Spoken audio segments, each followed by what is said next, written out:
우리 주변에서 벌어진 황당하고도 억울한 사건, 속사정을 짚어보는 사건 엑스파일입니다. 이지훈 변호사, 이경민 변호사와 함께합니다. 어서 오세요. 안녕하세요. 자, 오늘 첫 사건은 너무 황당하고 또 아찔합니다. 차를 주차한 지 5분 만에 가만히 서 있던 차에서 불길이 치솟은 겁니다. 만약에 사람이라도 타 있었으면 어떻게 됐을까요? 잿더미가 된 차 안에서 건진 블랙박스에 놀랍게도 스스로 불이 붙는 순간이 남아 있었습니다. 보고 오시죠. 네, 지금 검은색 SUV가 주차를 하죠. 후진으로 이제 딱 주차를 했습니다. 그리고 차를 이제 시동을 끄고, 자, 검은색 옷 입은 운전자가 떠나갑니다. 네. 자, 근데 한 5분 정도 지났는데 보이시나요? 보넷 부분에서 연기가 막 피어오르더니 불길이 치솟기 시작합니다. 오. 불길이 급속도로 치솟으면서 이제 뭐 앞이 안 보일 정도로 지금 연기가 뿌였죠. 네. 이게 지금 블랙박스에 찍힌 건데 열기가 얼마나 뜨거우면 이 윈드실드에 있던 그 썬틴 필름까지도 다 녹여버리고요. 지금 바깥에서 찍힌 CCTV 보면 거의 뭐 폭발하듯이 네. 차가 순식간에 화염에 휩싸이는 걸 볼 수 있습니다. 네, 지금 보시면은 썬틴 필름이 다 지금 녹아내리는 걸 볼 수가 있죠. 네. 아니, 지금 본 블랙박스 영상이 그러니까 불길에 휩싸인 차 안에 운전자 시점이라고 생각하면 너무나 오싹해지는 상황이잖아요. 그러니까요. 네. 아니, 요새 전기차 화재도 좀 있었던 것 같은데 혹시 이 차도 전기차였나요? 저도 그게 궁금했는데 네. 이 차는 엔진차였다고 합니다. 네, 휘발유 내연차였고 뭐 전기차는 아니었습니다. 네. 자, 이 모든 일이 주차한 지 단 5분 만에 일어났는데요. 차주는 맨 처음 경찰에 전화를 받고 잠깐 동안 별의별 생각이 다 들었다고 합니다. 당시 제보자의 심정 들어보시죠. 퇴근을 하고 주차를 해놓고 집에 올라가서 밥을 먹고 있는데 한 20분 정도 지난 상태였어요. 근데 갑자기 이제 전화가 오더라고요. 경찰서라고. 처음에 이제 보이스피싱이나 뭐 장난전화 이런 건 줄 알았는데 지금 차에서 불이 났다고 차 있는데 가보라고. 그래서 이제 부랴부랴 내려갔죠. 별 생각 다 하면서 누가 내 차에 불을 질렀나 하고 가니까 제 차는 이제 뼈대밖에 없는 상태고 이거 왜 그러냐 소방관들한테 물어보니까 차에서 불이 났다고 신고가 들어왔다고 그러더라고요. 그러니까 저는 이제 황당한 거죠. 갑자기 가만히 있던 차에서 이제 불이 나니까.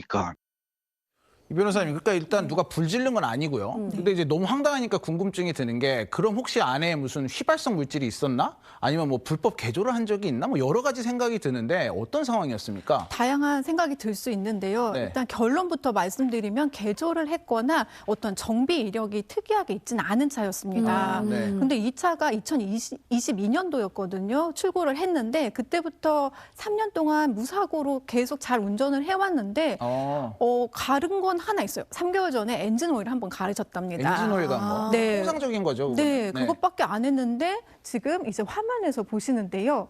이 화면 불이 이렇게 심하게 나고 심지어 차량이 너무 심하게 훼손돼서 아주 형체를 알아볼 수 없을 정도로 뼈대만 남아 있습니다. 완전히 다 타버렸네요, 차가. 네. 네. 아니, 3년간 멀쩡하게 잘 타고 다니던 차에서 그냥 갑자기 불이 난 거예요. 뭐 좀 확인을 해보겠습니다. 혹시 시동을 켜놓은 채 좀 내린 건 아닌가? 뭐 이런 생각도 들거든요. 그렇죠. 그래서 이제 제보자도 이제 그런 부분이 좀 의심이 들었다고는 해요. 네. 근데 이제 확인을 해보니까 뭐 불탄 차량에 보니까 이제 뭐 이나물질도 자기가 뭐 두고 내리지도 않았었고 네. 블랙박스도 살아 있어서 확인해 보니까 시동도 다 껐다고 하거든요. 계기판에도 문제가 없었던 걸 보니까 불이 날 만한 원인이 있었던 그런 상태는 아니었던 걸로 보여집니다. 그러니까 지금 이제 뭐 모든 점을 다 따져봤는데 다 아니었다. 네, 그냥 불이 났다 이렇게 볼 수 있는데, 자, 그럼 원인 밝혀졌습니까? 그 화재 감식반이 직접 가서 확인을 했는데 네. 뭐 방화나 가스 누출 같은 것은 없다고 그렇게 밝혀졌습니다. 없다. 네. 그런데 화재 원인 자체를 보면은 이제 화면 보시면요. 저렇게 엔진 내부 쪽에서 네. 심각하게 화재가 발생한 걸로 추정은 된다라고 좀 보여요. 그러네요. 하지만 너무 많이 전소돼서 정확한 화재 원인까지는 좀 밝히기 어렵다고 결론이 났습니다. 화면을 봐도 뭐 다 타버렸네요. 그러니까요. 다 녹아내린 그런 모습인데요. 근데 네. 제보자는 일단 엔진 쪽을 건드린 적이 없기 때문에 차량 자체의 문제로 불이 났다고 보고 제조사에 문의를 했다고 하거든요. 근데 제조사에서 뭐라고 답했습니까? 네, 이 제조사가 과거에는 쌍용이고 지금 이제 KG 모빌리티로 바뀌었다라고 네. 합니다. 네, KGM이라고 하죠. 그렇습니다. 여기 이제 확인을 해보니까 차량 전방부와 엔진 사이에 있는 곳에서 화재가 최초 발생했던 건 맞는 것 같다. 근데 대신 화재 추정 물질로 생각되는 그 부품 자체가 지금 소실이 됐기 때문에 정확한 화재 원인을 파악하기는 어렵고, 그리고 무엇보다 제조사 측 입장에서는 본인들의 과실은 아니다라고 하면서 보상을 해줄 수 없다 이렇게 이야기를 했다라고 하거든요. 네. 그러면서 네. 다른 제조사를 비롯해서 이제 전국에 한 1,000대 정도가 이렇게 갑자기 차량이 이 화재가 났다라고 하는데 근데 그런 경우에 전부 다 제조사 측에서 보상을 해줬던 게 아니다라고 하면서 본인도 운전자의 과실일 수도 있다. 그래서 확인을 해보라 이런 취지로 말을 했다라고 합니다. 아니, 네. 전국에 1,000대면은 저는 굉장히 많이 엄청 일어난 많은데요? 것 같은데. 자, 이번에 불이 난 제보자의 차량과 혹시 같은 차종에서 이런 같은 사건이 일어난 적도 있을까요?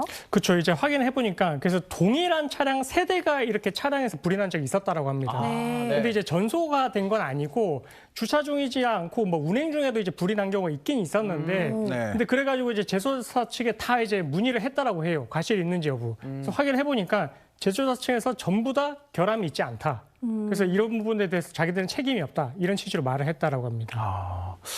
자, 뭐 불이 난 차는 있지만 결함을 다 인정하지는 않는다라고 하는 이 KG 모빌리티. 자, 그런데 이 화재가 나고 한 달 뒤에 제보자가 이 자동차 제조사인 KG 모빌리티로부터 문자 한 통을 받았다고 합니다. 해당 차량 모델에 문제가 있으니까 리콜을 해주겠다라는 내용이었다고 합니다. 들어보시죠. 일을 하고 있는데 갑자기 문자 한 통이 왔어요. 몇몇 차량 모델이 결함이 있어서 화재 위험이 있으니까 리콜을 해주겠다. 부상 수리를 해주겠다. 보니까 제 차량 모델이 해당되는 거예요. 문제 부위도 제 차량이랑 비슷하고 그래서 드디어 보상이 되는구나 싶었죠.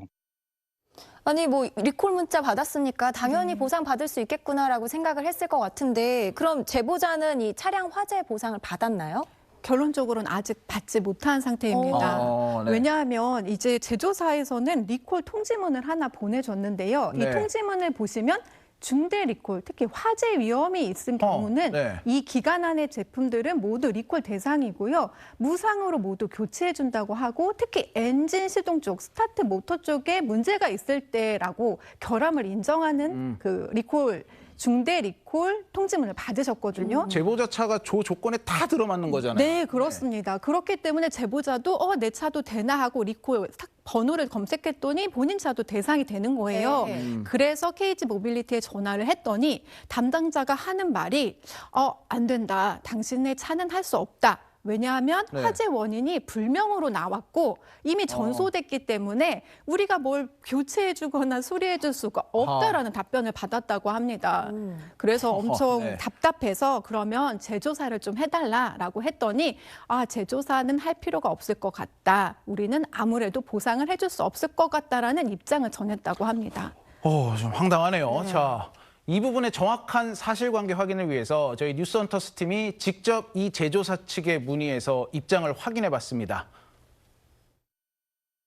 지금 화재가 안 냈으면 화재를 예방할 수 있는 그런 리콜을 받을 수 있었는데 한 부분에서 지금 화재가 발생한 걸로 이제 보여지는 거죠. 저희가 지금 리콜하는 거는 스타트 모터인데 지금의 불꽃이 올라오는 불이 발화되는 그쪽하고 스타트 모터하고는 정반대쪽이에요. 물론 고객께서 정상적인 관리나 정상적으로 주차를 했는데도 불구하고 이제 화재가 났다라고 했는데 전수되다 보니까 원인을 찾을 길이 없는 거죠. 저희만의 문제가 아니라 모든 자동차 브랜드가 갖고 있는 숙제이기도 합니다. 아니, 이게 차에서 불이 나서 리콜을 하는데 불이 났기 때문에 못 네. 해준다라는 게 저는 좀 황당하게 느껴지는데, 그럼 지금 이 경우는 우리 제보자 같은 경우는 자기가 스스로 원인을 밝혀야 되는 상황인 겁니까? 그렇죠. 이게 임의로 지금 보상을 안 해준다라고 하니까 결국 소송으로 갈 수밖에 없고 네. 그러면 이제 우리나라 소송 지금 체계 하에서는 제조물 책임법이라고 해가지고 소비자가 결함이 존재하고 그리고 손해가 발생했고 결함하고 손해 사이 인과관계가 있다는 걸 소비자가 입증을 해야 됩니다. 네. 근데 사실 이제 차량 회사랑 이제 우리가 대비를 해봤을 때 제조사 입장에서 너무나 많은 차들이 있고 사실 많은 이제 데이터가 축적이 됐을 거거든요. 네. 근데 그에 반해서 소비자들은 그럴 수가 없지 않습니까? 현실적으로 시간적, 경제적으로 소송을 갔을 때 사실 이기기가 현실적으로 좀 쉽지 않다라고 말씀드릴 수 있을 것 같습니다. 네. 네. 아니, 뭐 급발진 사고도 그렇고 입증 책임은 그냥 뭐 다 소비자의 책임이 되는 것 같은데요. 특히 차에 불이 나서 전소하는 건 이거 엄청난 사건이라고 생각이 드는데 사고 원인을 밝히기는 더 어려울 것 같거든요. 뭐 제도적인 보완이 좀 있어야 되지 않을까 싶은데 어떤가요? 방금 보셨듯이 리콜을 한다는 것 자체가 결함을 인정한다는 취지거든요. 네. 그러니까요. 그렇다면 이렇게 리콜 제품에 대해서는 네. 아무래도 입증 책임은 오히려 제조사가 이 원인은 우리 제품의 결함이 아니다라는 것을 직접 입증하도록 하는 어떤 입증 책임의 완화나 전환이 좀 필요한 것 같습니다. 네. 그리고 아무래도 소비자 입장에서는 굉장히 위험하기도 하잖아요. 네. 그러면 이게 원인 분석을 떠나서 피해 구제가 먼저 좀 될 수 있는 어떤 절차를 마련하는 게 좀 좋을 것 같습니다. 아, 네, 알겠습니다. 자, 제보자에게 보상을 거부하던 KG 모빌리티 측 뉴스헌터스의 취재가 시작되자 보상 방법을 생각해보겠다라고 태도를 바꿨습니다.